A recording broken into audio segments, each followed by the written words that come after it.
Okay, we're going to do some dividing decimals, and you already know how to multiply decimals, so this is a pretty easy step to take. Just some things to think about. So when we learn multiplying decimals with the base 10 blocks, you'll recall that base times height is equal to the area, and this is a multiplication problem that we can represent here.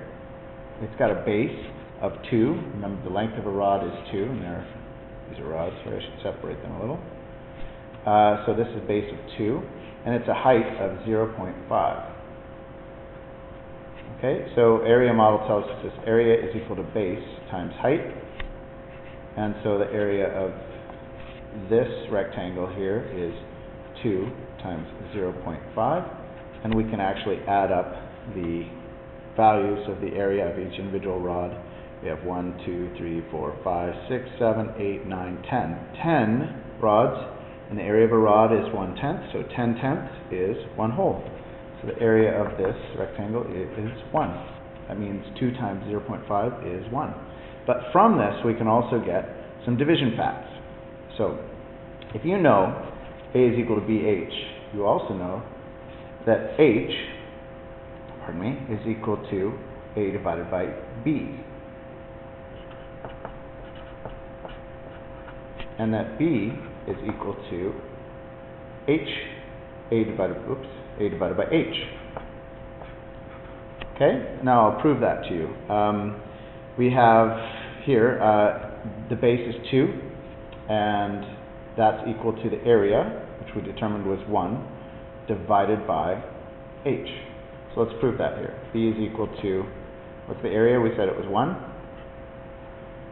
Divided by the height, 0.5, and we'll prove this one as well, that H is equal to the area 1 divided by 2. So is the H here equal to 0.5?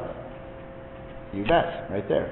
Now we'll have to do a little bit of math here, but this is where you start understanding how it is that you can get a quotient and understand kind of the idea behind it. So I can show you with a calculator that 1, off my phone.